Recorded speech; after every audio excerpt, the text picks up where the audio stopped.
Tadam! Rahapodin jakso 339. Kiinteistömarkkinat jäässä kysymysmerkki. Vai onko siinä kysymysmerkkiä? Se selvitetään tänään. Niin, kukkuluuruu asuntomarkkinat, että tänään, tai itse asiassa vähän niin kuin suosikkiaihe. No, nyt päästään pureutua siihen, koska jos katsoo uutisvirtaa, niin se on koko ajan sitä. Yksittäiset ihmiset kertoo, että on niin kuin vaikeaa, sitten firmat kertoo, että keissejä ei oikein ole, ja ekonomistit kertoo, että taantuma on mahdollisesti tulossa. Miten tähän on menty ja miten tästä päästään ulos ja mitä tämä merkitsee kuulijoille? Niin, ja nyt tuossa on kamera, niin nyt kun me ollaan tässä niin kuin samalla puolella, niin rumpujen pärinää, tiedätte mitä se tarkoittaa. Se tarkoittaa sitä, että meillä on vieras. Eli nyt ei tarvitse kuulla vaan meidän viisastelua täällä, vaan tervetuloa Heikki Vuorenmaa. Kiitos paljon. Mukava olla täällä. Tervetuloa. Ja toimitusjohtaja YIT. Joo, kyllä. 10 kuukautta sitten aloitin YIT:llä toimitusjohtajana ja päässyt mukaan tähän asuntomarkkinoiden ja kiinteistömarkkinoiden viimeisimpään käänteeseen. Et sitten pahempaa aikaa keksinyt niin lähteä näihin hommeihin? No sanotaan, että mä oon aina pitänyt haasteista ja olin toki niin kuin ymmärtänyt haasteet siinä vaiheessa, kun mukaan lähdin, että markkinanäkymä oli silloin jo aika heikohko. Mutta on ollut toki navigoimista ja työtä ja tekemistä tämän ensimmäiset 10 kuukautta tämän markkinan kanssa. Joo, ei mennä siihen ihan vielä. Kerro lyhyesti, kuka sä oot ja mistä sä tuut ja miten pääsee miljardiyrityksen toimitusjohtajaksi? No jos mä aloitin urani talouspuolella, menin Nokialle vuonna 2008, tein siellä töitä vuoteen 2015 saakka, olin hankinnassa ja toimitusketjussa pari vuotta ulkomailla ja sitten silloin Nokian siirryttiin osaksi Microsoftia ja en lähtenyt silloin Microsoftin kanssa Jenkkilään, vaan vaihdoin itse asiassa rakennusteollisuuteen ja hyppäsin silloin Lemminkäisen ensin hankintajohtajaksi ja liiketoimintajohtajaksi asfaltti- ja kiviainesliiketoiminnan osalta ja vietiin siellä isot muutokset lävitse, tehtiin transaktio ja siirryin siitä itse asiassa konsultointiin. Mulla oli tämmöinen 2 vuoden konsultointipätkä, olin tuolla McKinseyllä töissä konsulttina ja isoja muutoshankkeita vei läpi kansainvälisten yritysten kanssa ja sitten tämmöinen mahdollisuus aukesi, eli tulla takaisin YIT:llä. Mä ehdisin muutaman vuoden olla YIT:llä ja sanoin siinä kohtaa, että ehdottomasti kyllä ja meillä on nyt tietysti isot muutokset ja muutosmatkat edes YIT:lläkin ja se on ehkä niin kuin lyhyesti se oma tarina. Eli nyt me ollaan niin kuin suuren osaamisen äärellä ihan selkeästi. Miikka, alkaako se jo hirvittää? No mä kuuntelin tässä transaktioita, muutosjohtamista ja sen jälkeen nyt on sut palkattu vähän aikaa sitten YIT:lle. Mitä siellä on tulossa? Mihin ne sun kompetenssin aikoo hyödyntää kaikkein parhaiten? Että ootko sä nyt viemässä YIT:n tästä nyt olevasta kurimuksesta jonnekin aivan muualle? Kyllä meillä on 2 tähtäintä ja tässä on lyhyen aikavälin tähtäin on se, että me navigoidaan tässä markkinassa, mutta meillä on samaan aikaan tehdään tosi paljon toimenpiteitä siitä, että mikä on se meidän pitkäaikavälin kilpailukyky. Ja kyllä, muutoksia me ollaan tuotu jo, me ollaan yksinkertaistettu meidän tapaa toimia, organisoitumisrakennetta ja samaan aikaan me ollaan kiihdytetty meidän strategian toimeenpanoa, esimerkiksi teollinen rakentaminen. Mitä se on? Mitä on teollinen rakentaminen? Teollinen rakentaminen on itse asiassa tuoda niin kuin rakentamisen alalla niitä oppeja, mitä teolliset yritykset käyttää ihan arkipäivässä. On tahtiaikatuotantoa, jossa me pystytään esimerkiksi rakentaminen jakamaan lohkoihin, se pienempiin osa-alueisiin, osakokonaisuuksiin ja tätä ohjaamaan systemaattisesti läpi koko sen hankintaketjun, jotta me saadaan se rakentaminen pysymään niin sanotusti tahdissa. Ja tätä kautta se on yksi iso elementti ja työkalu siihen, kun me puhutaan, että rakennusalalla on paljon hukkaa ja tehottomuutta, niin tätä kautta me sitä pystytään sieltä myös poistamaan. Oliko se niin, että näin ei oltu aikaisemmin tehty? YIT on vienyt tätä jo pitkään eteenpäin. Meillä on siitä tosi paljon hyviä kokemuksia ja nyt tarkoituksena on vielä kiihdyttää sitä muutosta ja saada me niin kuin YIT toimimaan yhdellä tavalla, kun me mennään eteenpäin, niin läpi kaikkien maiden, jotta meidän se teollinen rakentaminen ja tahtiaikataulut on käytössä meidän kaikissa toiminnoissa. Miten jos perutetaan vielä vähän, niin kuin, voitko kuvata YIT:tä joillain luvuilla, että tällaiset kuin minäkin tietää, että minkälaisesta yrityksestä on kyse? No YIT on Suomen suurin rakennusyhtiö. Meidän liikevaihto on 2,4 miljardia. Meillä on noin 5500 työntekijää. Me toimitaan Suomessa, Ruotsissa, Baltian maissa, Puola, Tšekkia, Slovakia. Että siinä on YIT tänään. Ei ihan pieni pulju. Ei ole ihan pieni pulju ja me toimitaan aika monipuolisesti, että meillä on asuntorakentamista, joka on ehkä 40% meidän liikevaihdosta ja meillä on toimitilarakentamista, joka sisältää sairaaloita, kouluja, erinäköisiä toimistoja, siellä on korjausrakentamista sisällä ja sitten meillä on infrarakentaminen, jossa käytännössä on esimerkiksi siltoja, mitä tehdään täällä Helsingissä tai tehdään pikaratikoita tai tämän tyyppisiä suurempia infrakokonaisuuksia hankkeita. Okei. Mites nyt sitten palataan siihen, että missä nyt mennään, niin sanoit, että niin kuin tekemisen tapoja muutettu, Joo. Jonkunnäköistä leikkausta on tehty, mitä muuta? Onko niin kuin jarrut päällä nyt?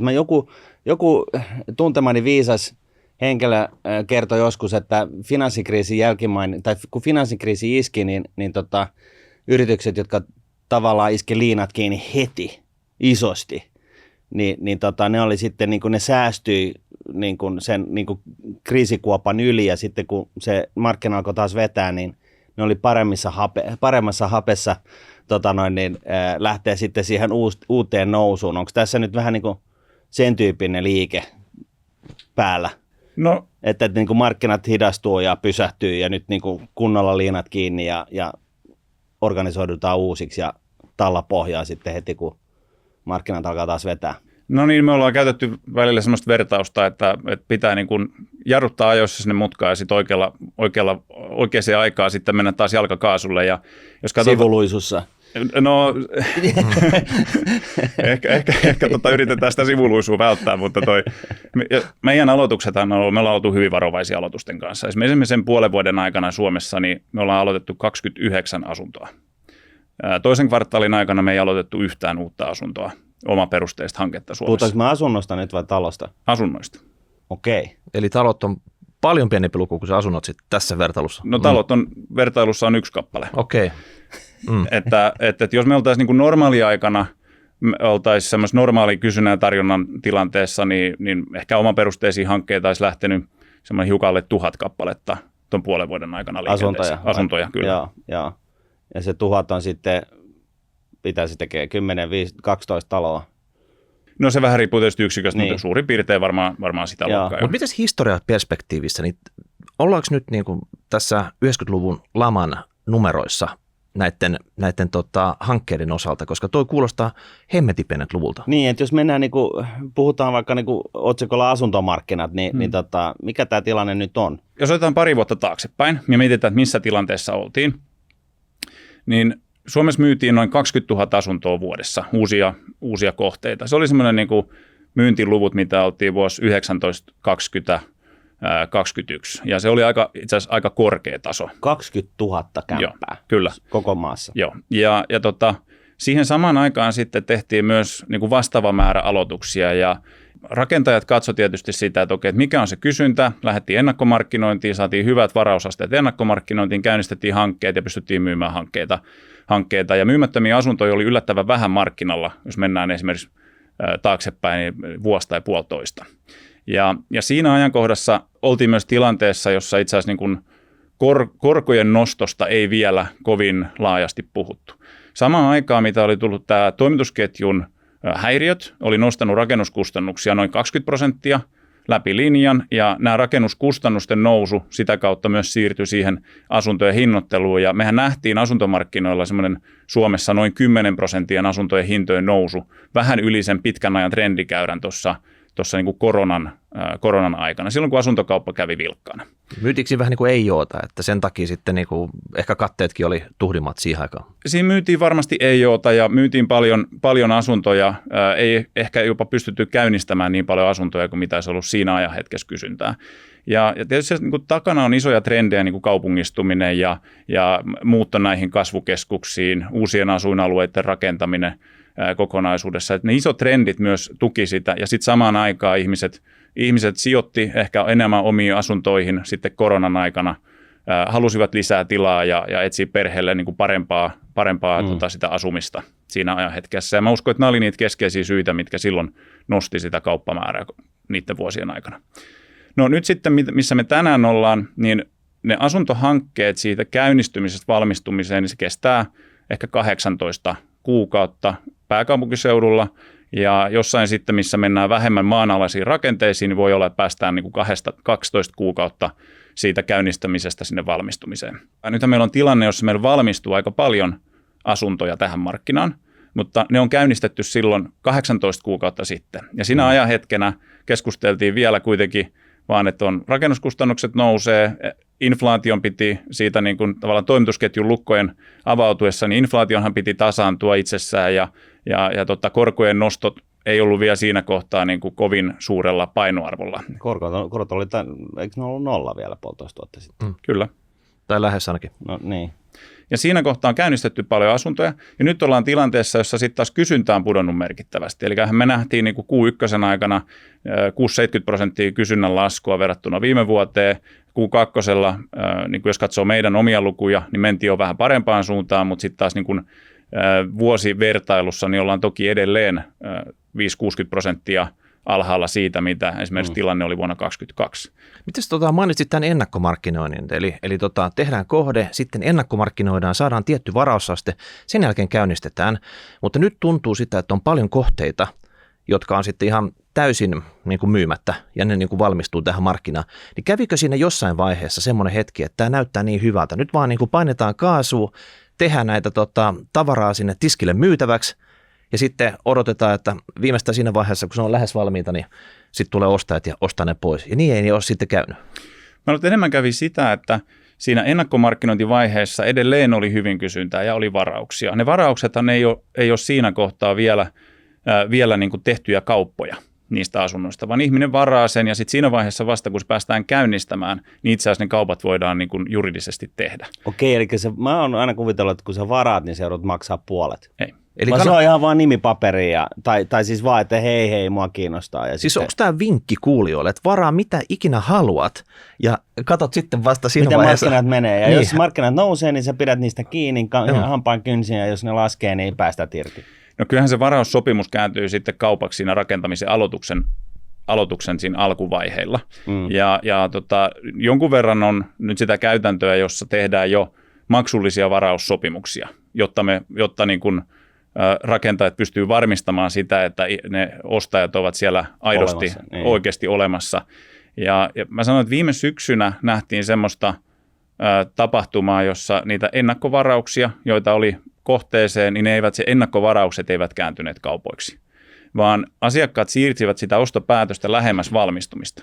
Ja siinä voi olla taas monta syytä taustalla. Ehkä jäätiin itse miettimään, että miten tämä korkojen nousu, että jatkuuko se, mihin saakka se jatkuu, miten oma talous sitten reagoi, jos ne korot päätyy eri tasoihin. Ja mun mielestä tämmöinen ihan niin kuin tavallaan terveellinen varovaisuus myös sen oman talouden hallinnassa on ollut varmaan yhtenä syynä. Ja toinen syy on ollut varmasti myös se, että jos se oma laina on ehdollinen sille nykyisen asunnon myymiselle, niin sitä kautta ehkä se, kun se vanhojen asuntojen markkinakin on laskenut tai käytettyjen asuntojen markkina, niin se ketjuuntuminen on alkanut tapahtua ja ihmiset ei olekaan ehkä päässyt muuttamaan tai on siirretty sitä päätöstä muutosta, koska ajat on ollut epävarmuutta. Et ehkä mä sanoin, että nämä on ollut siinä niin kuin taustasyynä siihen trendiin. No mitäs vielä, kun nyt on lyöty ihan täysin liinat kiinni, niin onko se enemmän siitä, että nyt ei ole asunnonostohalukkuutta ihmisillä vai että ne taloyhtiöt ei saa enää taloyhtiölainaa niihin projekteihin? Kumpi on isompi pullonkaula tällä hetkellä? Niin, kun me ollaan niin taustatukseksi niin puhuttu muutamassa jaksossa siitä näistä katastrofikeiseistä, tai potentiaalisista katastrofikeiseistä, missä siis taloyhtiöitä on rahoitettu niin kuin suurella lainalla ja sitten jos on sijoitusyhtiöitä ja on tullut mukaan ja näin ja niillekin on käytetty paljon lainaa, niin siellä on niin kuin tavallaan se talo on korttitalo niin kuin sen rahoituksen osalta ja vaikka sä sitten itse tulisit sinne ja ostat uuden kämpän, maksan sen oman lainaosuuden veksi, niin monella on sitten kuitenkin sellainen tilanne, että siellä yllätys, niin tulee sitten niin kuin nämä lainojen korkonousu, mutta myöskin lainojen lyhentämiset samaan aikaan ikkunasta ja ovista sisään. Ja ihmetellään sitten, niin kuin joku oli todennut, että miksi mun täytyy maksaa 4 tonnin rahoitusvastikkeita, kun mähän omistan tämän kämpän. Niin. Ja toisin sanoen, kun korot oli alhaalla, niin rakentaminen oli ja niin kuin kannattavuuskaavat oli äärimmäisen kannattavia, koska lainaraha oli ilmasta lähestulkoon. Ja nyt sitten, jos se ei enää ole ilmasta, niin miten ihmeessä saat sitten sen niin kuin kuvion kannattavaksi niin kuin gründerin näkövinkkelistä? Niin onko se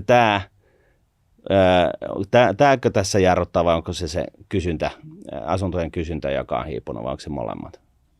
Vai onko joku kolmas? Joo, no jos katsotaan sitä uusien aloitusta, niin kyllähän me niin kuin peilataan sitä siihen, että miltä näyttää mahdollisesti se markkinatilanne ja mikä se on se kysyntä. Enemmän se on siitä niin kuin kysynnästä tällä hetkellä kiinni, että saadaanko niitä kohteita käyntiin ja miten me nähdään, että se asuntomarkkina balansoi itsensä. Tällä hetkellähän meillä on enemmän tarjontaa markkinalla, eli siellä on niin kun, jos katsotaan ostajan näkökulmasta, niin se on siinä mielessä hyvä tilanne, että siellä on paljon tarjontaa, jossa pystyy tutkimaan rauhassa ja tutustumaan kohteeseen ja varmasti saamaan myös niin kuin neuvoteltua siitä kohteesta ja tehtyä tarjouksia. Semmoista markkinaa, mitä ei nyt ole hetkeen aikaan myös sitten ollut. Ja niin kuin jos katsoo sitä rakennusyrityksen näkökulmasta, niin mehän halutaan katsoa se, että mikä on se uuden kysynnän taso, mikä on se tarjonnan taso, mitä sinne markkinaan tulee, ja sitten sitä kautta käynnistellään niitä kohteita. Niin siis myöskin muiden osalta. Myös sen kokonaismarkkinan, kyllä. Ja sitten aika paljon ollaan siinä, että me puhutaan koko Suomen markkinasta, mutta sitten ollaan myös ihan niin kuin mikrolokaatioissa, että mitä vaikka tällä yksittäisellä kaupungin osalla, sillä alueella, mihin se on menossa, onko siellä muiden hankkeita lähdössä, onko siellä niin kuin tarjontaa paljon, uskotaanko, että ne menee kaupaksi ja vähän tämän tyyppisiä analyysejä tehdään. Niin, että te seuraatte ikään kuin muitakin kuin omiaan tilauskantoja ja tsiikatte vähän, että miten paljon näitä, niin kuin tätä rakentamista on. Kyllä. Ja sitten tavallaan toivotte sitä nyt, että jos olisi niin kuin iso kuoppa tulossa, niin että mulla tulee ongelmia, ne rakentamiset pysähtyy seinään ja sitten se kysyntä kuitenkin lähtee liikenteeseen ja sitten haluatte olla niin kuin nätisti niin kuin painamassa jo niin kuin tallan pohjaan. Näinkö tämä menee?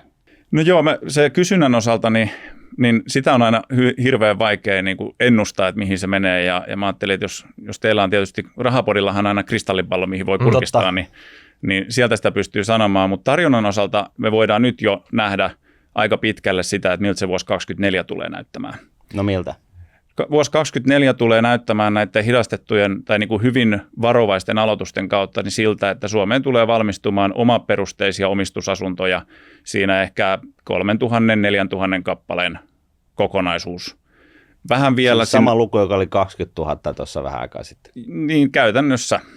Jos me ajatellaan niitä huippuajan myyntejä, niin se on 1 kvartaalin myynti. Jos me ajatellaan sitä tilannetta niin kuin tavallaan kysyntämielessä, mitä se on pitkän aikavälin keskiarvo 10 vuotta, niin toi valmistumisten määrä on ehkä noin 50% alle sen pitkän aikavälin kysynnän keskiarvo. Mutta niin kuin sanottu, niin on hirveän vaikea tulevaisuuteen ennustaa ja lähteä ottaa kantaa siitä, mikä se kysyntää, mutta niin kuin varovaisia ollaan ja katsotaan sitten se, että mihin se asettuu. Vai pitäisikö tässä olla oikeasti rohkea? Sä puhuit 18 kuukaudesta.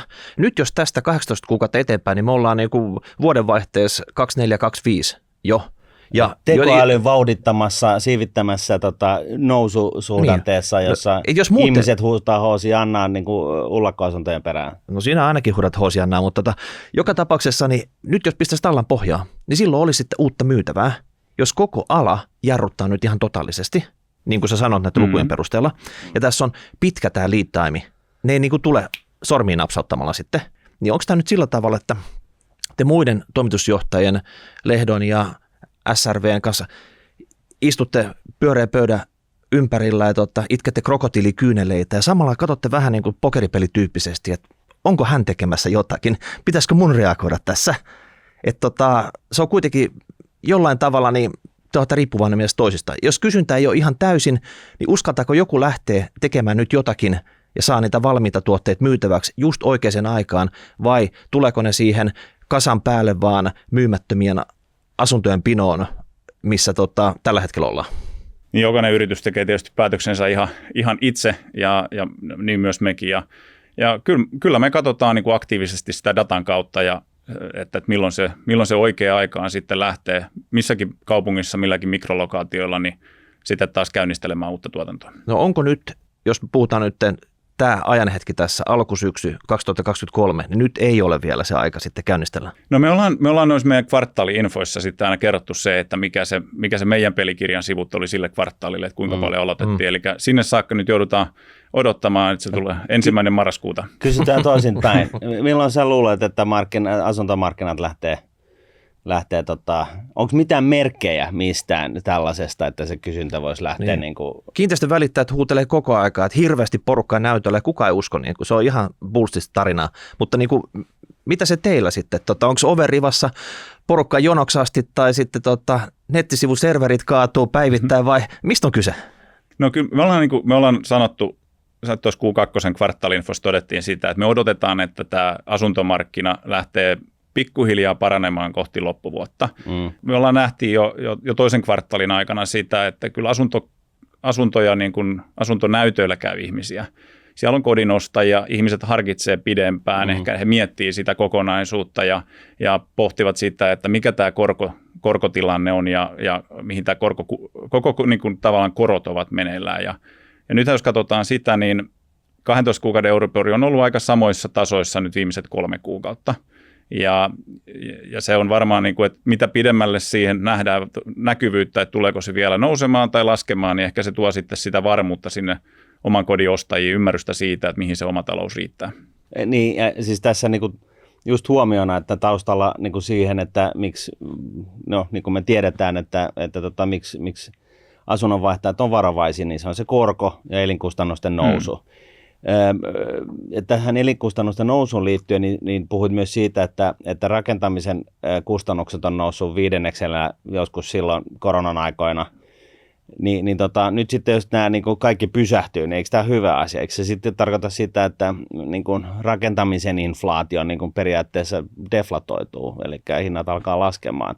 Vai onko se niin, että tämä on niin suomispesifikki ongelma, että kaikkialla muualla niin kuin kaikki porhaltaa niin kuin tällä pohjassa, mutta täällä Suomessa vaan on niin kuin syntymässä tällainen minikraateri? No kyllä me nähdään sitä, että Suomi on ehkä vähän myöhemmin lähtenyt tähän tilanteeseen kuin mitä meidän Keski-Euroopan operaatiot, että siellähän me nähdään vaikka Puolassa ja Tšekeissä, niin tällä hetkellä jo mennään parempaan suuntaan, että siellä niin kuin trendillisesti. Mitä tulee rakentamisen kustannuksiin, niin se 20% nousu, siitä on kuitenkin osa on palkkakustannuksia, ja palkkakustannukset tuskin tulee laskemaan.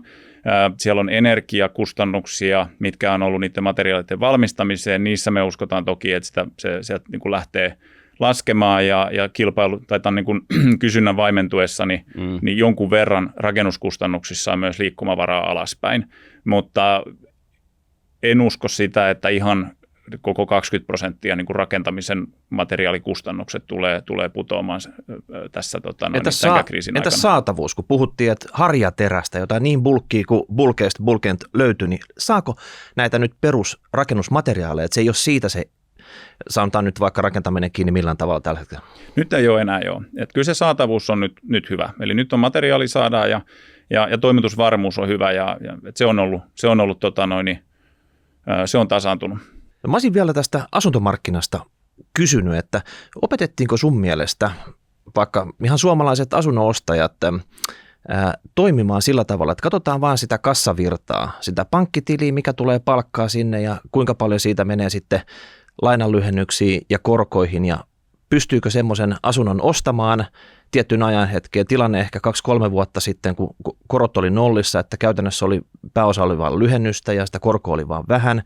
Ei hirveästi mietitty sitä, että mitä tämä elämän isoin investointi maksaa heille oikeasti, mihin tämmöisen summaan siinä sitoudutaan. Ja nyt se ehkä korostuu sitten niin kuin tässä vaiheessa, kun nyt yritetään kämppiä myydä ja sinne oikeasti se lyhennykset ei välttämättä ole se merkitsevin tekijä, vaan ne korkeat korot, mitä niistä oikeasti niistä kohteista joutuu maksaa.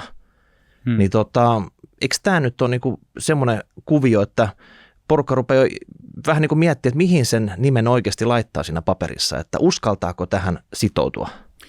No siis toivottavasti ei ole opetettu. Että kyllä meillä niin kuin, esimerkiksi meidän asuntomyynnissä, kun me käydään meidän asiakkaiden kanssa tätä lävitse, niin kyllä me hyvin selkeästi viestitään ja kerrotaan siitä, että mitä se kokonaisuus on ja mitkä ne niin kuin eri osakomponentit on, koska uudisasunnossa siellä saattaa olla erinäköisiä osakomponentteja, mistä sitten tulee maksua ja missä kohtaa ajan aikaan esimerkiksi ne alkaa ja ollaan niin kuin viestitty sitä meidän asiakkaille. Ja jos katsotaan, että Suomessa, niin jos 75% Suomessa on omistusasujia, niin ei kuitenkaan heilläkään kaikilla sitä velkaa ole. Eli siellä on varmasti tehty myös asuntokauppaa, jossa pystytään tekemään se ihan täysin omalla pääomalla.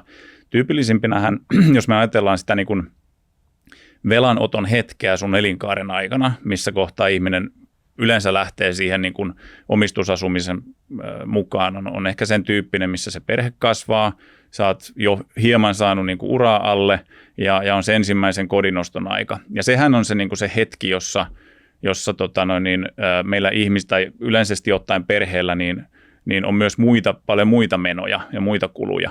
Ja ehkä oma näkemys on siinä se, että niiden kaikkien kulujen arviointi ja ymmärtäminen, että esimerkiksi perheen kasvaessa, mitkä on ne harrastusmenot tai miten se inflaatio on vaikuttanut kaikkiin muihin kustannuksiin, niin se on myös voinut ottaa happea pois siitä niin kuin perheen kokonaistaloudesta sitten siihen, mikä sen oman asunnon lyhentämisiin on sitten ollut käytettävissä tässä kohtaa. Mutta tässä rakennusala on periaatteessa tuonut tässä, sanotaan nyt viimeisen 50 vuoden aikana, vähän uuden tyyppisiä myytäviä kohteita, eli semmoisia, missä on pieni tämä omarahoitusosuus ja sitten se loppu on sitten taloyhtiölainaa. Se ei olekaan enää se talo sijaitse omalla tontilla, vaan se on vuokratontilla, se on tämmöinen tonttirahasto, mistä sä voisit ostaa sen tonttiosuutesi pois, mutta usein sulle ei siinä hetkessä ole, kun sä pistät kaikki rahat kiinni siihen taloon, ei siihen tontti ole sitä rahaa, ja sitten siellä saattaa olla ne ehdotkin vielä jyrkkenee vuosien varrella sitten, sä jäät siihen jumiin, niin, ja sitten ehkä tässä sit taloyhtiölainassa, niin se ei lähde suoraan lyhentymään, vaan se on lyhennysvapaat pistetty siihen alkuun. Kaikki näyttää todella hyvältä, meet siihen sisään, ja sen jälkeen sä huomaat, että oho, mulla ei oikeasti ole rahaa, koska mekin saadaan paljon kuulijapalautetta semmoisilta henkilöiltä, jotka on jopa pystynyt sen, tämän myyntihinnan maksamaan siitä, vaikka ollaan toisella kämpällä, mutta ne on pamahtanut jumiin näiden tonttimaksujen ja sitten näiden taloyhtiölainojen kanssa, että se on niin kuin syönyt sen kaiken hape siitä omasta kassavirrasta. Joo.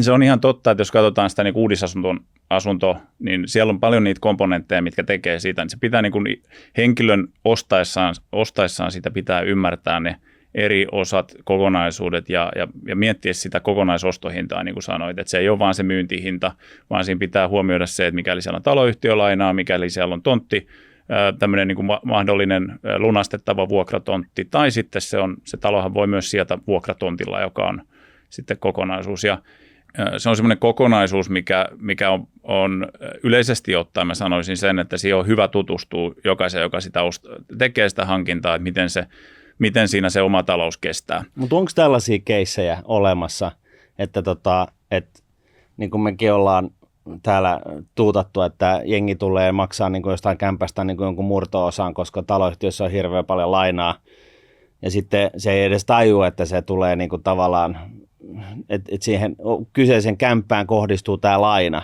Et tyypillisesti, eikö se ole niin, että jos sä ostat kämpän, niin pankki nyt pitää huolen siitä, että sä maksat sen sun oman lainaosuuden pois. Et tässä julkisessa keskustelussa ja vähän Rahapodissakin, niin kun mä kuuntelin näitä meidän jaksoja, niin tämä kohta on jäänyt vähän niin kuin epäselväksi itse asiassa, että niin kuin miten tämä menee. Miten ihminen voi päätyä sellaiseen tilanteeseen, että sä maksat siitä kämpän hinnasta niin kuin 1/4 ja sitten sä et tajua, että sulla on niin kuin 3/4 jäljellä niin kuin velkaa sen taloyhtiölainan kautta. Ja onko se edes mahdollista päätyä tällaiseen tilanteeseen? No jos katsotaan sitä niin kuin näitä esimerkkejä, mitä on tuotu ja ihmiset ovat omalla nimellään kertonut sitä tarinaa, niin selkeästi voidaan sanoa, että yksittäisissä tapauksissa niin voi olla, että kuluttaja tai ihminen ei ole täysin ymmärtänyt sitä kokonaisuutta sen ostaessa.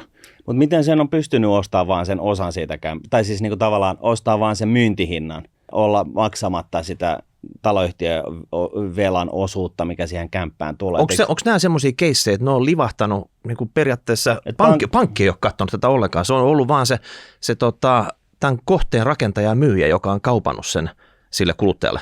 Joo, siis pankillahan on mahdollisuus silloin, kun kuluttaja ostaa sitä kohdetta, niin pankillahan on mahdollisuus tehdä se niin kuin tutkia henkilön varallisuutta laajemmin ja käydä tätä keskustelua ja tehdä niitä stressitestejä. Rakennusyhtiöillä ei siihen samanlaista mahdollisuutta ole kuin mitä pankilla. Ja meidän tehtävänä on käydä hyvin tarkasti lävitse sen ostajan kanssa, että hän varmasti ymmärtää ne kaikki osat ja maksut ja mitä sieltä se kokonaisuudesta tulee. Sitten me nähdään näitä esimerkkejä, niin selkeästi sitten jossain tapauksissa niin henkilö ei ole välttämättä sitä kokonaisuutta ymmärtänyt näissä yksittäistapauksissa. Sen lisäksi, mitä meillä on esimerkiksi ollut käytäntönä jo pitkään, on se, että siinä vaiheessa, kun sulla siellä taloyhtiössä on velkaa, sitä taloyhtiölainaa, niin henkilön pitää maksaa 3 kuukauden vastikkeet, kaikki lyhennykset, kulut YMS taloyhtiölle etukäteen, jota taloyhtiö pitää siellä vähän niin kuin panttina. Sitä kautta, että mikäli henkilölle tulisi sitten maksuhaasteita, ettei pysty suoriutumaan niistä velvoitteista, niin siellä on jo 3 kuukauden osalta sitten taloyhtiöltä puskuria näitä maksuja varten. Niin, että vähän niin kuin rotia siihen hommaan. Juuri näin, ja sitten siinä kohtaa, jos ajatellaan, että yksittäisellä henkilöllä rupeaa jäämään esimerkiksi taloyhtiön maksut viivästymään, niin siinä kohtaahan on hyvä, että taloyhtiön hallitus aktivoituu ja lähtee niistä aktiivisesti muistuttamaan, ja taloyhtiöllä on kuitenkin hyvät mahdollisuudet sitten viedä sitä asiaa eteenpäin, lähtee hakemaan perimään niitä saatavia, mahdollisesti ottaa haltuun sitä huoneistoa, laittaa se vuokralle, saada siitä tuloja, tai sitten sieltä niin kuin perintäprosessin kautta siinä kohtaa, kun se asunto myydään seuraavalle, niin saada myös sitten sieltä niitä omia kustannuksia tämän huoneiston kohdalta pois. Et nehän on niitä talonyhtiön toimenpiteitä, joihin sitten talonyhtiön on hyvä ryhtyä, mikäli tämmöistä niin kuin ilmiötä tapahtuisi. Joo. Meillä on tullut itse asiassa palautetta myös semmoisista keisseistä, missä oikeasti on tehty niin kuin pankin puolesta stressitesti, että pystyykö tämä kuluttaja maksamaan nämä kaikki 6% nouseva korkonsa ja juoksevat kulunsa. Ja sitten vaikka pari vuotta sen jälkeen, kun tämä stressitesti on tehty ja kaupat on tehty, on palattu siihen pankkiin, että hei, nyt on ongelma, nyt on niin kuin kaikki on pompannut näin paljon, että mä oon sen samassa paikassa töissä ja mun henkilökohtainen talous on about sama, mikä se oli silloinkin, että mitäs me voitaisiin järjestellä tämä, niin pankki on pesty kätensä näistä keisseistä. Sanoi, että ei kuulu meille, myy se kämppä. Tämä on vähän semmoista bisnestä, että niin kauan kun aurinko paistaa ja kaikilla on kivaa. Mutta se on niin kuin pankkipuolella. No, mutta joku syyhän se on, että ne tiedot kerätään, stressitesti tehdään, vielä ei olla siellä 6 pinnan korossa, mutta nyt ne muut kustannukset on tässä räjähtänyt tässä samalla sitten, mikä on niin kuin aiheuttanut näitä kipupisteitä. Ja tämähän on se tilanne, että näin niin kuin pääsee käymään, mutta että siinä tavalla niin kuin me tiedetään, niin edellisessä tokavikassa jaksossa, mitä meillä oli, niin todettiin, että pankki on hyvä ystävä, kun aurinko paistaa, ja pankki on aika yllättävän ikävä siinä vaiheessa, kun aurinko ei paista, koska niillä on taseet sulanut ja niillä ei tavallaan ole liikkumavaraa sille joustolle. Pankkien puolesta niin on väärä henkilö ottamaan kantaa siinä, mutta tarvii sanoa, että jos katsoo esimerkiksi Osuuspankki tai toisen kvartaalin julkaisussaan todeta, että he eivät ole nähneet niin kuin merkittäviä muutoksia. Itse asiassa kuluttajat ovat jopa kiihdyttäneet niin kuin oman asuntolainakannan lyhentämistä.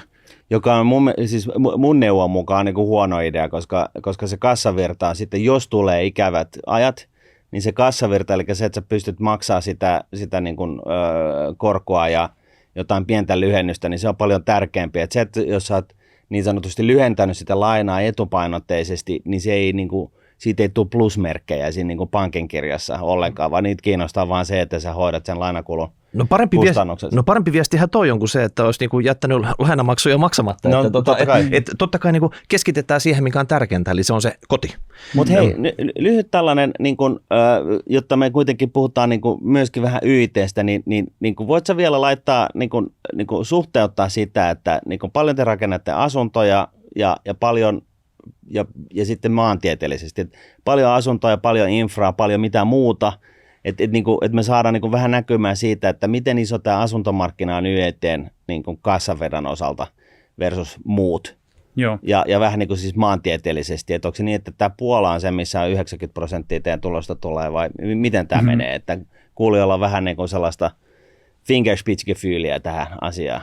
Joo, no meidän siitä liikevaihdosta niin puolet tulee urakointiliiketoiminnasta, joka on sitä infratoimitila liiketoimintaa, puolet asumisesta. Tänä vuonna Ota vähän hitaammin. Eli niin infraa ja liiketoiminta, niin kuin, siis ostareita, toimistoja, niin kuin sairaaloita, tieteitä, siltoja, tämän tyyppistä. Se on niin kuin puolet. Kyllä. Ja puolet on kämppiä. Puolet on asumista ja asumisessa siellä on sekä kokonaisia sijoittajakohteita, eli myydään kokonainen kerrostalo sijoittajalle, tai sitten tämmöisiä omaperusteisia kohteita, joissa sitten asiakkaana on kuluttajat. Ja tänä vuonna meille valmistuu niistä omaperusteisista kuluttaja-asunnoista puolet Suomeen ja puolet Suomen ulkopuolella. Siinä on suurin piirtein se meidän tämän vuoden valmistumisten jako, miten se liiketoiminta meillä menee. Joo, ja nyt sitten kun sä sanoit, että Puolassa niin kuin asuntomarkkinat rokkaa ja taivas on rajana ja näin, niin onko tämä oikeasti näin, että ei, niin kuin muualla kuin Suomessa niin kuin asuntomarkkinatilanne ja ylipäätänsä tällainen niin kuin rakentamistilanne on niin kuin ihan eri mallilla kuin täällä? Siellä on maakohtaisia eroja, mutta esimerkiksi niin kuin Puolassa niin valtio on lähtenyt tukemaan aika paljon niin kuin alle 45-vuotiaita ensiasunnon ostajia. Ja he ovat todenneet siinä, että he haluavat tukea tämmöisellä niin kuin korkopaketilla. Eli he tulevat antamaan tukea siihen, että perhe saa edullisempaa asuntolainaa. Ja se on sitten osaltaan tehnyt sen, että siellä se asuntomarkkina, varsinkin niin kuin alle 45-vuotiaiden perheiden kohdalla, niin on paljon nopeammin palautunut hyvälle tasolle. Joo. Ja sitten jos me katsotaan vaikka Liettuassa tällä hetkellä investoidaan hyvin paljon uusiin tehtaisiin. Meillä on näitä niin kuin, projekteja siellä meneillään, jossa selkeästi tuotantoa tuodaan takaisin Eurooppaan. Ja Aasiasta tai sitten jopa esimerkiksi tämän tyyppistä tuotantoa, mikä tehtiin ennen Venäjällä, niin nyt sitten tämän hyökkäyssodan jälkeen niin sitä tuodaan Eurooppaan. Meillä on Ruotsissa vastaavia kohteita, tämmöisiä isompia rakennushankkeita, jossa siellä tämän uuden niin kuin puhtaan energiainvestointeja, asioita, mitä ehkä ennen tehtäisiin Aasiassa, niin niitä nyt itse asiassa investoidaankin Eurooppaan, että sen tyyppistä aktiviteettia on meneillään. Onko tämä termi niin kuin antiglobalisaatio, deglobalisaatio, mikä tämä on, kun tämä palautuu tämä tuotantoteollisuus takaisin tänne lähtömaahansa? Joo, no siitä on käytetty eri termejä jo, ja yksi on niin kuin Kiinassa on tämä decoupling, eli irrotetaan nämä toimitusketjut toisistaan, mutta kyllä me nähdään esimerkiksi niin kuin Suomessa mielestäni on hyvä tilanne siinä, että tänne on tulossa paljon puhtaan energiainvestointeja, ja sitten taas niin kuin sitä kautta edullinen saatavissa oleva energia, niin se houkuttelee sitten muita siihen liitännäisiä investointeja. Toivottavasti niitä hankkeita saadaan mahdollisimman pian ja paljon käyntiin. Miten paljon siis tämä decoupling, miten iso niin kuin aalto tai ilmiö tämä on? Onko tämä niin kuin sellainen, että se niin kuin periaatteessa, jos tässä niin kuin suomalainen asuntomarkkina menee tosi sysimustaan kuoppaan, niin onko tästä niin kuin korvaajaksi? Yleisesti, koska se on niin kuin tällainen niin kuin geopoliittinen ilmiö tällä hetkellä. Me tiedetään, että kaikki haluaa veksi Kiinasta. Ulkkareiden suorat investoinnit Kiinat on pysähtynyt vielä enemmän seinään kuin rakentaminen Suomessa. Ja siis näitä napanuoria leikataan ihan niin kuin aikuisten oikeasti poikki ja tuodaan niin kuin pois sieltä. Niin näkyykö tämä, onko tästä niin kuin sellaista, niin kuin, onko tämä niin kuin ilmiö vai onko se sellaista pientä piperellään vähän siellä, täällä ja tuolla, mutta että ei ole sellainen niin kuin trendi, että niin kuin 5 vuoden kuluttua niin kuin ei tee mitään muuta kuin tällaisia tehtaita johtuen siitä, että tekemistä tuodaan takaisin Eurooppaan. Kyllä mä uskon, että asuminen tulee olemaan kuitenkin hyvin vahva osa meidän portfolio jatkossakin, ja nyt me nähdään sitä, että me ollaan tehty paljon enemmän aloituksia Suomen ulkopuolella, eli siellä se meidän niin kuin painopiste on varmasti esimerkiksi ensi vuonna paljon enemmän Suomen ulkopuolella tulevista valmistumista. Paljon hankkeita on vielä suunnittelupöydällä, ja ennen kuin ne käynnistyy täällä ja maailmalla. Puhutaan isoista puolijohdeteollisuuden investoinneista, esimerkiksi Keski-Eurooppaan, puhutaan tuotantotehtaista jne, niin paljon niistä on suunnittelupöydällä, osa niistä on lähtenyt jo käyntiin. Onko se siirrytään sitten tähän niin kuin, kysymykseen, että minkä takia tämä, niin kuin, mistä niin kuin löytyy väkeä tälle niin kuin uusien asuntojen rakentamiselle, että Suomessakin syntyvyys on niin kuin nyt sillä tasolla, että niin kuin muutaman 10 vuoden kuluttua suomalaisia enää ole. Mihin tarpeeseen se tulee? No jos katsotaan, Suomessahan kaupungistuminen jatkuu edelleen tosi voimakkaana. Me ollaan itse asiassa perässä Suomessa sitä verrattuna muihin maihin. Ja tänä vuonnakin kaupungistuminen ja muutto kaupunkeihin on itse asiassa ollut erittäin voimakasta. Vaikka pääkaupunkiseudulla niin kolkutellaan ihan ennätyslukuja siinä, että kuinka paljon kaupunkeihin muuttaa. Mikä ihme tämä kaupungissa vetää?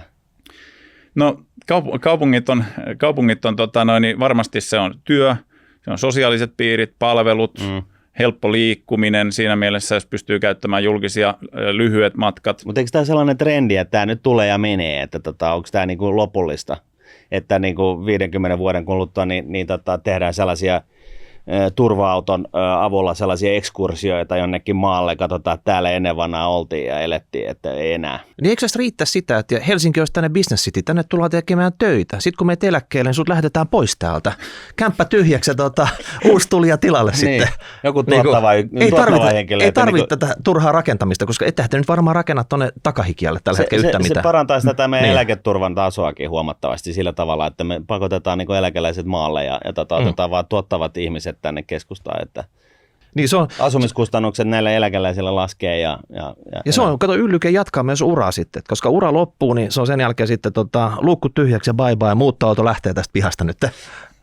Joo, no se on totta, että me rakennetaan tällä hetkellä varmaan niin kuin ainoastaan suurissa kaupungeissa, mutta ehkä siis kyllähän se elävä kaupunki muodostuu siitä, että täällä on monenikäisiä ihmisiä, erilaisia perhekuntia. Mutta jatkuuko tämä kaupungillistuminen niin kuin tällaisessa, niin kuin, kun tästähän puhutaan paljon. Mä muistan, että joskus kun itse oli nuori, niin oli tällainen vastamuliike, että 70-80-luvulla jengi lähti stadista niin perheelle, tai siis sellaiset just sai skidejä. Ympäryskuntiin, silleen vähän isompaa omakotitaloa ja tämän tyyppistä. Niin, se oli ihan ilmiö siihen aikaan. Nyt se on niin kuin ihan selkeästi niin kuin toisinpäin. Että onko tämä osciloiko tämä niin kuin 20 vuoden sykleissä vai onko tämä niin kuin kaupungistuminen, niin onko tämä trendinä sellainen, että tämä jää nyt päälle? No kyllä me ollaan nähty, että se on ollut aika pitkään meneillään. Että kyllä kaupunkien vetovoima on ollut, että kyllä niin kuin ihmiset muuttaa eri kaupunkeihin. Me katsotaan vaikka Tamperetta. Se on erittäin onnistuneesti pystynyt houkuttelemaan ihmisiä, jotka sieltä seudulta ehkä kotoisin, niin muuttamaan siihen kaupunkiin, tuonut palveluita, tuonut sujuvaa liikkumista ja elävää kaupunkia. Vähän niin kuin tämmöistä monen tyyppistä toimintaa siihen samalle alueelle. Ja sen tyyppinen toiminta vetää ihmisiä kuitenkin asumaan kaupunkeihin. Sitten on aina se joukko ihmisiä, jotka haluaa asua luonnon rauhassa ja keskellä, tai toiset haluaa tehdä siitä yhdistelmää, jolloin heillä on sitten ehkä niin kesämökkiä, ja jossa he viettää osan ajan vuodesta ja osan ajan sitten kaupungissa tai seutukunnissa. Mulla on toinen teoria tähän. Se, mikä on vetänyt kaupunkeihin, on se, että on sanottu, että se ja hintakehitys, että se on ollut nouseva. Tuolla muualla se on niin kuin laskeva. Että vaikka se tekee pahaa, niin sun on pakko lähteä sinne. Ja koska sä uskot siihen, että tämä on sun sijoitus, tämä on kaikki sun niinku rahat, mitä sun on, sä iskät siihen kämppään kiinni. Tuut sitten ja niinku siellä puristelet sitä rystyset valkoisina, että menisikö ne kämppien hinnat ylöspäin nyt. Ja sä kerrot, että sä oot 10 kuukautta ollut nyt tutustumassa, miten sitä pyöritetään, mutta nyt kun sä oot täällä Leijonan luolassa, niin nyt tulee ne tiukat kysymykset, mitä sä et ole kohdannut vielä tämän 10 kuukauden aikana. Mä kävin tekemässä tämmöistä kenttätutkimusta. Esimerkiksi teidän kohteessa Töölön Tullin kadulla, siellä on 3 taloa valmistunut. Ja katselin, että millaisia kämppiä ne on sitten, kun siitä on paljon mediassakin puhuttu, että suurin osa niistä on niin kuin tyhjillään vielä tällä hetkellä, vaikka ne on niin kuin valmiita. Ja siellä on 10 000 neliöhinta. Ja siellä on sitten nämä vuokratontit vielä siihen niin kuin päälle, joku 1,5 tonnia per neliö. Eli reilusti yli 10 000 niin kuin voisi miettiä semmoinen NS-velaton hinta sille. Niin kelle tämän tyyppiset kämpät on tarkoitettu? Ne on pienet kivipihat, lähimmät palvelut on naisten klinikkaa, Lidl ja pari ravintolaa. Niin oliko pari vuotta sitten semmoiset hullut ajat, että pistettiin vaan niin kuin kaasupohjassa, mentiin eteenpäin ja toivottiin, että löytyy joku hullu, joka ostaa nämä sitten.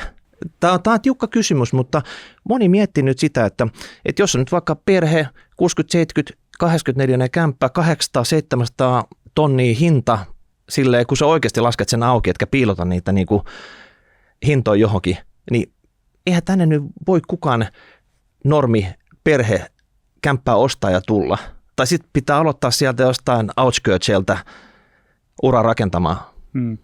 Mä oon itse asiassa ehtinyt käymään 3 kertaa myös näistä kohteista ja pitää sanoa, että mä olen myös tehnyt siellä mystery shoppingia meidän näytöillä ja käynyt sitä keskustelua, että miten ne menee ja miten niitä myydään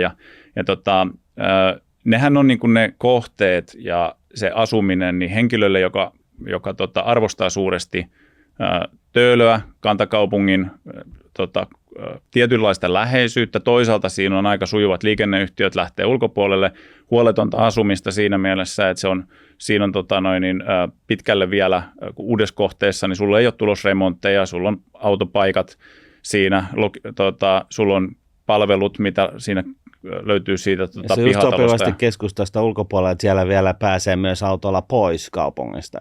Juuri näin, että se on varmaan niin kuin, sä voitat ehkä 20 minuuttia siihen verrattuna, että jos sä lähdet Helsingin keskustasta ulospäin, niin verrattuna Kaivariin, ja kyllä ne ei ole missään tapauksessa niin kuin hinnoittelumielessä, niin ne eivät ole edullisempia asuntoja, mitä Suomessa on myynnissä. Että siinä mielessä niin se rajaa sitä ostajakuntaa semmoisiin henkilöihin, joilla sitten on omassa taloudessaan varaa. Mutta sitten esimerkki, että sama kämppä maksaisi Keravan keskustassa 20 minuuttia Helsinkiin 4 tonnia neliö. Siinä olisi 6 tonnia hintaeroa, siis esimerkinomaisesti. Mistä se 6 tonnia tulee? Niin siis tämähän on siis kysymyksenä siis laajempikin, että niin kuin keskustassa on viime vuosina niin ollut niin kuin siis ihan kämäiset kämpät 10 tonni neliö. Ja mä oon niin kuin ihmetellyt itse, että mulla ei olisi varaa ostaa perhekämppää siihen hintaan. Ei siis niin kuin fat chance. Ja uudisrakennuksessa tyypillisesti niin hinnathan on todella korkealla. Kuka näitä ostaa? Onko ne niin kuin entisiä kaupunkilaisia, jotka siirtyy uuteen vai onko ne sitä niin kuin kaupunkitulovirtaa vai ketkä nämä asiakkaat on? Onko se niin kuin Töölön eläkeläismummo, jota se naisten klinikan läheisyys kiinnostaa siinä vai mistä te löydätte tyyppejä näihin? Jos katsotaan yksi varmaan niin kuin ostajaryhmä, jos otetaan isompi kokonaisuus, on pariskunta, jolla on sitten lapset kasvanut isoksi. He ovat muuttaneet jo pois kodistaan ja heillä on sitten isompi asunto, jonka myyvät ja sitten toteavat, että heille riittää pienemmät neliöt, mutta haluavat kuitenkin erittäin hyvät palvelut. He haluavat sitä huoletonta elämistä, he haluavat uuden asunnon, jossa on esimerkiksi sauna ja parveke ja tämän tyyppisiä asuntoja. Niin eihän tuolla varmaan ole parvekkeita. Eli nämä eläkeläiset, kun me oltiin siirtämässä jonnekin niin kuin periferiaan, niin siis Helsingissä asuvat ihmiset, josta skidit on lähtenyt himasta ja näin, ja sitten ne haluaa niin kuin yksinkertaista elämää. Tehdäänkö me tästä jotain Floridaa tästä Helsingistä silleen, että pelkkii jotain eläkeläisiä tänne vai? Kyllä on myös hyvin paljon, tai löytyy lapsiperheitä, jotka ostavat, mutta se riippuu jokaisen siitä omasta henkilökohtaisesta tilanteesta vähän, että minkälaiset tulot on, minkälainen ehkä varallisuus on itselle jo kertynyt siinä kohtaa elämänkaarta, että sitten, että minkälaiseen asuntoon sitä haluaa sijoittaa. Mutta tässä esimerkissä se 6 tonnin se hintaero, kuka sen laittaa liiveihin? Et kun puhutaan paljon kohtuuhintaisesta asumisesta, poliitikot rakastaa tätä sanaa, niin eihän tänne Helsinkiin, jos joku vetää liiveihin nämä tonnit tästä, niin ikinä pysty mitään kohtuuhintaista asuntotuotantoa tekemään, niin se koko sana voidaan lopettaa. Ei sitä kannata käyttää, jos ei se ole niin kuin mahdollista. Mutta siis niin kuin, tietenkään, jos markkinahinta on, siis onhan tuolla niin kuin vanhoja kivitaloja ja jugendtaloja, joista niin kuin hinnat on noin se 10 tonni, niin jos se on se markkinahinta, niin totta kai firma, niin kuin, eihän se nyt hyvän tekeväisyyttä tee. Joo, mutta mä tarkoitan sitä, että se on tuonne betonirunkoinen kivitalo, sitten siihen niin kuin, tiilet ulos. Näitä on niin kuin, rakennettu nyt joka puolelle, siis Kalasatamat, Jätkäsaaret, ihan joka puolelle nämä viimeiset, ihan samalla tavalla se rakennettaisiin sinne Keravallekin. Siinä ei teknisesti ole juurikaan mitään niin kuin, eroa. Pintamateriaalit, okei, siellä voi olla niin kuin, Smegin koneet sisällä, mutta tuolla on niin kuin Bossit tai AEG sitten siellä Keravalla. Ei hirveätä eroa siinä. Ja sitten voi olla parkettia tai nämä pintamateriaalit, nämä merkkaa mitään siinä kämpän hinnassa. Ja loppupeleissä sitten, että sulla on niinku pienet kivipihat, ei partsei, ylipäätänsä aika pienet tontit, ei parkkipaikkoja ja jossain muualla on, niin mä haluaisin tietää, että miksi näitä ylipäätänsä nyt rakennetaan, kun ei näissä ole niin kellään taloudellisesti mahdollisuuksia ostaa näitä. Sä puhuit, että rakennuskustannukset on mennyt vähän niin kuin alaspäin, mutta jos nyt tullaan niin kuin 10 tonnista 9 tonnia, niin eipä se hirveästi siinä vaikuta, ainakaan niin kuin nuorelle perheelle. Toi varmaan niin kuin yksi on just se, mistä Martin sanoit siitä, että sulla on se niin kuin markkinalähtöinen hinnoittelu siitä, että mikä sulla on se, siinä markkinassa ylipäätään on se asuntojen, mutta Helsingissä ja Helsingin alueella on kalliimpaa rakentaa kuin Keravalla. Ja siellä voi olla, että ne rakenneratkaisut on aika erinäköisiä vaikka näissä kahdessa kohteessa. En tiedä, kun en ole tutustunut siihen niin kuin täydelliseen verrokkiin. Minkälainen on esimerkiksi pysäköintiratkaisut, minkä tyyppisiä perustamiskuluja sinne tulee. Ne vaikuttaa aika paljon siihen kokonaisuuteen siitä, että paljonko se rakentamiseen menee. Logistiikka Helsingin sisällä rakennettaessa ja näitä tonttien ahtautteen kautta, niin siitäkin tulee sinne niin kuin rakentamiseen sitä lisäkustannusta, joka sitten nostaa sitä kokonaishintaa. Meillä loppuu kohta aika, mutta mä haluaisin vielä syventyä tähän rakentamisen tulevaisuuteen. Jotenkin kun miettii sitä, että miten niin kuin muut alat on mennyt eteenpäin ja nyt tulee tekoäly, niin kaikki tällainen tuottavakin työ, niin kun istutaan niin kuin toimistossa jonkun screenin ääressä, niin sekin automatisoituu, kun ChatGPT:tä vaan joka väliin tungetaan ja oppii sitä käyttää kunnolla, niin onhan se todella hyödyllinen. Mutta rakentaminen on vähän niin kuin, siis se on vähän siis sellaista niin kuin perinteistä, että tässä on tyhjä tila, tähän pitää vääntää talo, niin se on niin kuin se betonimylly siihen ja kaivinkone. Ja eikö tämä niin kuin rakentaminen niin kuin millään niin kuin saada, niin kuin, mitkä on nämä innovaatiot, millä mennään tulevaisuuteen, että nyt on joitain innovaatioita niin kuin olemassa tietenkin se, että tehdään modulaarisesti niin kuin yhä enemmän ja näin, mutta että miltä se näyttää tulevaisuudessa se rakentaminen, jos se nyt on jotain, niin mitkä on nämä niin kuin kehityksen polut tästä eteenpäin? Onko jotain jännittävää ja järisyttävää tulossa? No varmaan se jännittävin ja järisyttävin on siinä, että miten sitä rakentamista tullaan ohjaamaan. Ja just se, että suunnittelusta, tuotannosta ja sitten siihen niin kuin koko toimitusketjuun. Ja siinä puhutaan sitten teollisesta rakentamisesta, modulariteetti, eli tulee näitä niin kuin 3D-moduuleja. Meillä on esimerkiksi... Eli Legolla, että rakennetaan Legoja ja ladotaan ne vaan päällekkäin. Niin kaikki tekeminenhän se työmaalla on tosi kallista. Että se olisi paljon helpompi kuin vaan niin kuin tiputtelisi siellä nosturilla ne osat paikalla ja se olisi melkein siinä. Niin silloin meillä on esimerkiksi, me käytetään näitä valmiita kylpyhuonemoduuleita, jossa yhdellä nostolla sä pystyt sen kerroksen melkein ison osan niistä sisätöistä niin hoitamaan. Eli meillä tulee valmiina sinne se koko kylpyhuone melkein valmiiksi kalustettuna. Nämä pystytään sitten taas tuottaa tehdasolosuhteissa, jolloin se sitten takaa sitä niin myös laadunvarmistusta ja tehokkuutta siellä työmaalla. Et kyllä, siihen suuntaan varmasti ala on menossa. Ja samoin on toinen iso trendi on vähähiilisyys. Eli koko aika enemmän ja enemmän niin rakentamisessa niin pyritään löytämään niitä uusia ratkaisuja, joilla me saadaan sitten rakentamisen ympäristövaikutukset niin vähentymään. Onko tämä siis vähähiilinen teräs, vähähiilinen betoni, Kyllä. puurakentaminen? Joo. Mitkä nämä keinot on? No luettelit siinä jo muutamia. Se on vähähiilinen teräs, ehdottomasti kuin materiaaliteknologia-innovaatiot, joka on terästä. Sementin osalta pitää pystyä pienentämään CO2-päästöä ja sitten siirtyy vahvasti siihen, että meillä on A-energialuokan taloja, jolloin kokonaisenergian käyttö sen elinkaaren kohteessa niin. Elinkaaren käytön niin kuin sen aikana, niin se energian käyttö vähenee. Että kuitenkin rakennettu kaupunkiympäristö tarkoittaa 30%, 40% kaikista CO2-päästöistä. Ja siinä on niin kuin valtava... Siis mitenkä niin kaikista asumisen CO2-päästöistä vai? Ei vaan ihan siitä, mitä tapahtuu, koska aika paljon käytetään... Suomen päästöistä niin 30-40% on asumisen CO2-päästöjä. Joo, ja se on sen käytön aikana. Okay. Käytön lämmitys ja tämän tyyppiset. Niin. Lämmitykset ja siihen liittyvät eli ratkaisut. Ei rakentaminen, ei. Vaan se, että ne on olemassa. Ei, mutta rakentamisessakin on isoja osa-alueita. Esimerkiksi sementti, joka on noin 2-3% globaalisti näistä CO2-päästöistä. Ja siellä on niin kuin valtavasti tehtävää vielä, että me saadaan vietyä innovaatiota eteenpäin. Teräs on jo tuloillaan oleva, että hän on niin ratkaistu, mutta tietysti tuotantoa ei ole vielä saatu skaalaa. Ja ne on sellaisia asioita, mitä niin kuin rakentamisen koko tavallaan niin kuin teollisuuden alana niin pitää pystyä kehittämään.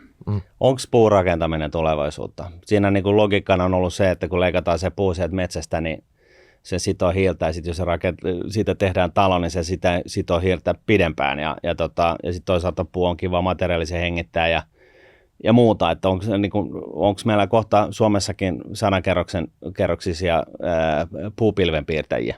Mun mielestä puu on niin materiaalina todella hyvä vaihtoehto rakentamiseen. Sitten se lähtee siitä kohteesta ja mihin se soveltuu. Ja silloin kun puu pystytään kestävästi hoitamaan ne metsät ja uusiutumaan ja muuta, niin se on varmasti oikein hyvä vaihtoehto. Ja me nähdään Euroopassa on paljon kaupunkeja, jotka itse asiassa niin kuin säännöstön kautta ajavat eteenpäin puurakentamista ja tulee uusia ratkaisuja puurakentamiseen, joka vähentää sitä niin kuin elinkaarin aikana elämistä ja tuo nopeampaa rakentamista ja tehokkaampaa sinne työmaalle. Että mun mielestä se on niin kuin yksi ihan hyvä vaihtoehto rakentamisessa myös. Rakennetaanko taloja tulevaisuudessa myöskin sen niin kuin elinkaaren ajattelun kannalta, että sitten kun putket pitää rempata, niin että se olisi niin kuin vähän helpompaa tehdä se, kun et räjäyttää se talo täyteen reikiä ja vetää uudet putket, että niin kuin vähän Pompidou'n tyyppisesti Ranskassa, Pariisissa, niin siellä on talo, jossa kaikki putket on pinnalla, että en mä tiedä, onko se nyt se ratkaisu. Mutta viemäri voi olla vähän jäässä talvella. Joo, mutta siis onko tämä yhtään niin kuin tutkalla? On se tutkalla joo, ja mä näen sen, että talotekniset ratkaisut on jo noussut, tai siis sen osuus on koko rakentamisesta kasvanut tosi paljon. Ja kun mennään eteenpäin, mitä tarkoittaa talotekniset ratkaisut, on se, että sä pystyt monitoroimaan sitä asuntoa sen elinkaaren aikana. Mitä siellä tapahtuu? Minkälaiset esimerkiksi, onko oikea aika remontoida tai tehdä jotain muutoksia vähän ennakoivasti siinä talossa? Eikä sitten sillä tavalla, että huomataan, että nyt alkaa putket vuottaa, että olisiko aika tehdä remontti. Ja sen tyyppiseen uskon, että tullaan menemään niin kuin paljon enemmän. Ja sitten pystytään tekemään niitä huoltotoimenpiteitä, joilla se talon yhtiö säästyy ehkä sitten niiltä suuremmilta remonteilta, kun ennakoivasti hoidetaan sitä jo etukäteen. Missä on niin kuin, top 3 rakentamisen tuottavuuden parantamisen keinot, kun ajatellaan, mennään eteenpäin tästä. Et jos ennen vanhaan niin ladattiin kiviä niin kuin Egyptissä niin hartiavoimin, ja nyt rakennetaan taloja, niin kuin tiedetään, niin miten tästä saadaan se rakentamisen tuottavuus, oli se sitten infraan taloa tai mitä ikinä, niin missä on nämä niin kuin suurimmat niin kuin tuottavuusloikat? Tahtiaikatuotanto, joka on tätä teollista rakentamista. Ja se oli siis tämä, että se työmaa, niin kuin siellä on puolen tunnin viive, niin sitten joku huutaa jo Hoosi Anna, että kaikki tapahtuu just niin kuin koordinoidusti, kun orkesteria soittaa. Tämä kuulostaa niin japanilaiselta, mikä se on, se just in time -tyyppiseltä. Hyvin lähellä liina-ajattelua, ja meillä on esimerkiksi 15 minuuttia viiveellä, jos ei ole tullut oikeaan kerrokseen materiaaleja sisärakennusvaiheessa, niin siinä vaiheessa niin syttyy jo punaiset lamput. Eli päästään tähän niin kuin toimitus, että se pitää olla oikeaan aikaan siellä, koska kun tutkitaan datasta ja katsotaan, missä se on, niin yli 1/3 niistä syistä, minkä takia, niin itse asiassa ei oltu valmiina tekemään sitä työsuoritetta siellä oikeassa paikassa. Ja tämä on niin kuin, se informaatio ei kulje ja ei saatu sitä materiaalia. Ja sitten se tontti ruuhkautuu erinäisistä rekoista, jotka yrittää tuoda kamansa ja ne on siellä jonossa ja kaikki niin kuin menee läskiksi. Okei. Eli rakentamisen tahdittaminen. Kyllä.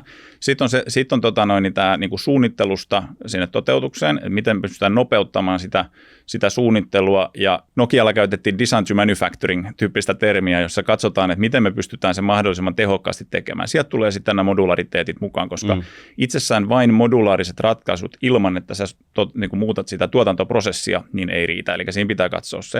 Ja sitten kolmas on semmoinen asia, mikä on, että meillä on aika paljon rakennusmateriaaleissa tänäkin hetkenä, niin siellä odotellaan kuivumista, odotellaan, että ennen kuin sitä seuraavaa työvaihetta päästään aloittamaan. Ja siinä taas sitten on myös se, että miten näitä tavallaan odotteluaikoja voidaan suunnitella pois siitä kokonaisuudesta. Mä sanoisin, että siinä on niin kuin top 3, jolla päästään jo aika pitkälle.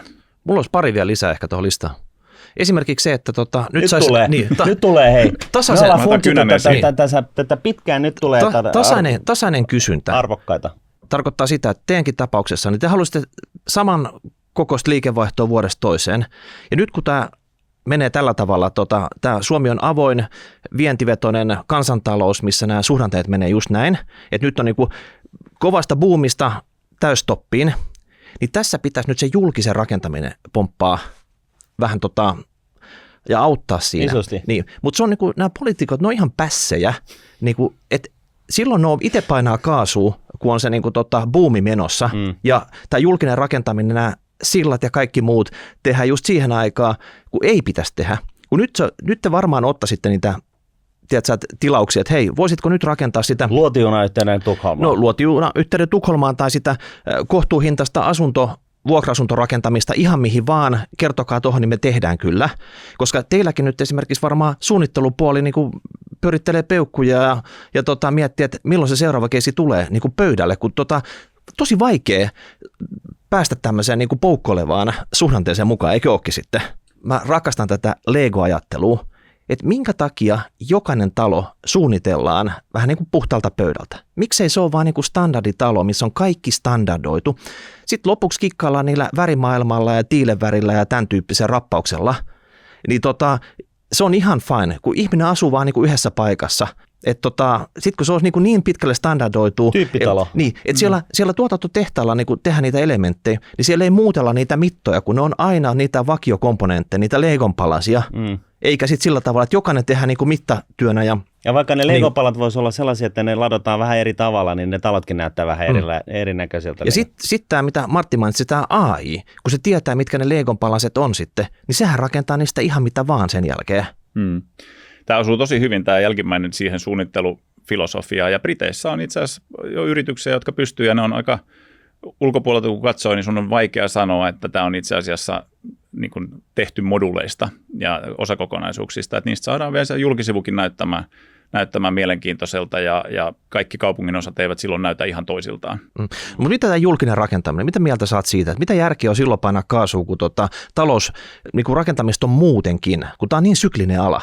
Että miksei, mä ymmärrän, että te ette sanoa, että hei, meillä ei tilaukset kelpaa siihen aikaan, ette te nyt niin tee. Mutta se pitäisi olla sillä tavalla, että sitä niinku kassoja, niitä varakassoja rakennetaan sen hyvän taloussuhdanteen aikana ja sitten oikein kunnolla vivutetaan, kun on se aika, että oikeasti olisi niinku tekijöitä tarjolla. Se on varmasti näin, että siinä kohtaa niin nyt varsinkin, kun mietitään tätä rakentamisen suhdannetta, missä ollaan, niin isona kysymysmerkkinä ja semmoisena niin kuin huolenaiheena ehkä rakennusyrityksiltä on se, että hakeutuuko meidän alalle nyt nuoria koulunpenkiltä, näkeekö ne rakentamisen ylipäätään kiinnostavana, ja sitten se, että saadaanko me pidettyä sitä osaavaa työvoimaa markkinalla niin kuin tämän suhdanteen yli.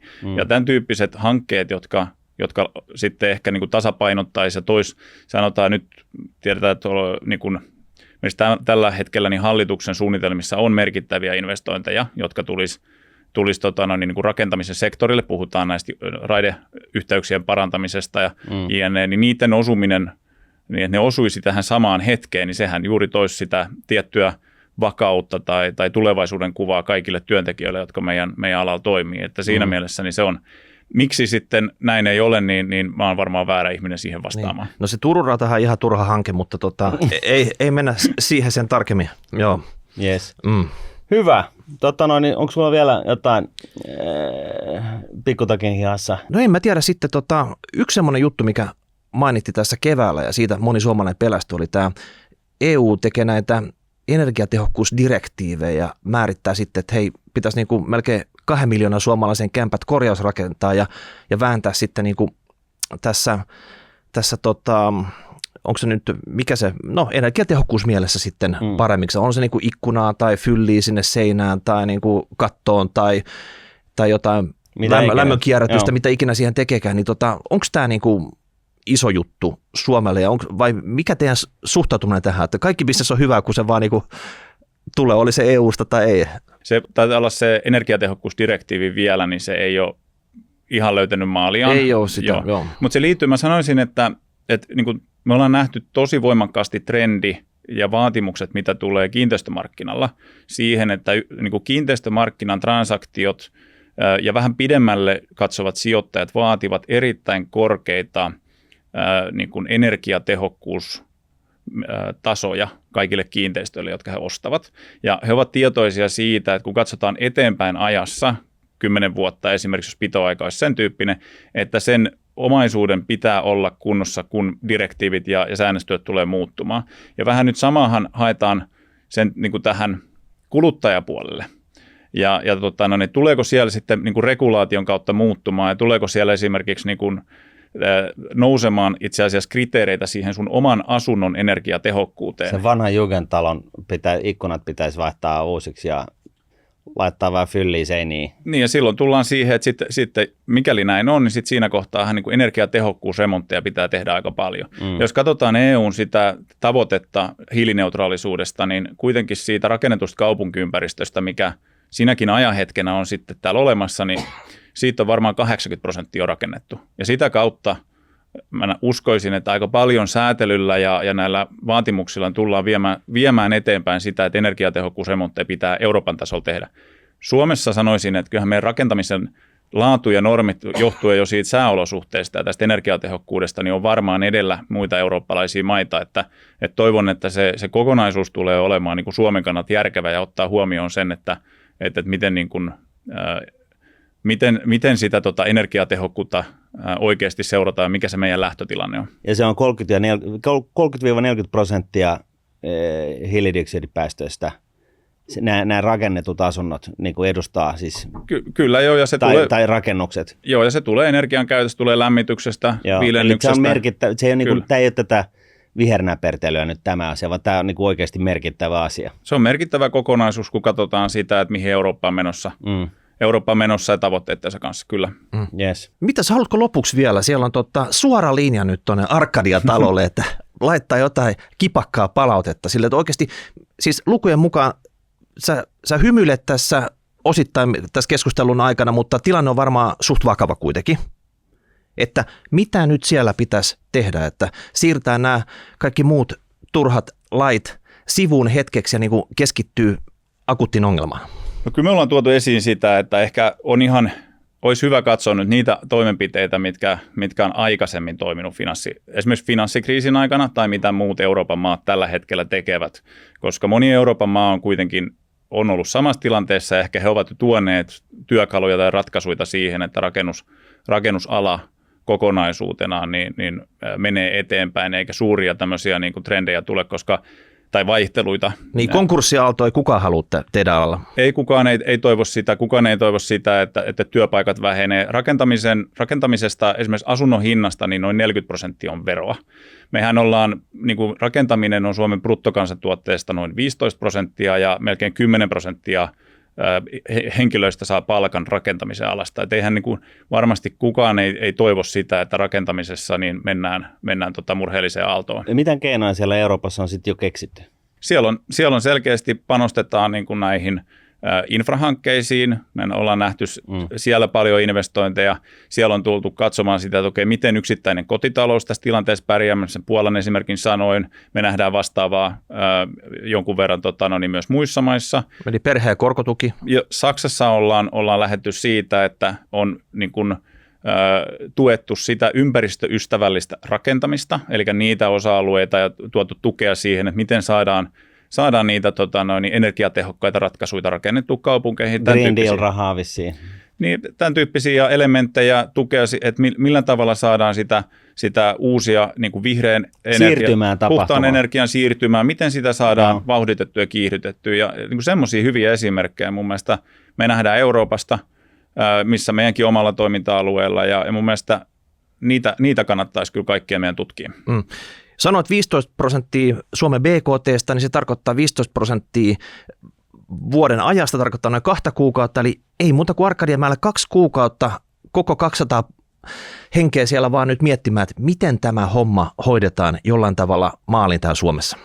Yes. Kiitoksia Heikki. Tämä oli vivahteikas keskustelu ja ehkä pistettiin sut pikkusen tiukemmalle, kun luulit tämmöisen rentoon aamun kahvikeskustelun saapuvassa, mutta Rahapodi on täynnä yllätyksiä. Se on mukava kuulla. Joo. Hyvä. Niin pidemmittä puhetta, niin kuulijoille laittakaa palautetta rahapodi@nordnet.fi, tunnetut faksit ja savumerkit ja somekanavat ja muut. Mitä ajatuksia tällainen rakentaminen Suomessa herättää?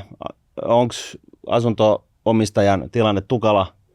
Mitä ikinä mieleen tulee? Elämän tarkoitus, sekin käy. Meillä löytyy vastaukset. Ei muuta kuin kohti ensi viikkoa. Kiitoksia. Yes. Moi moi.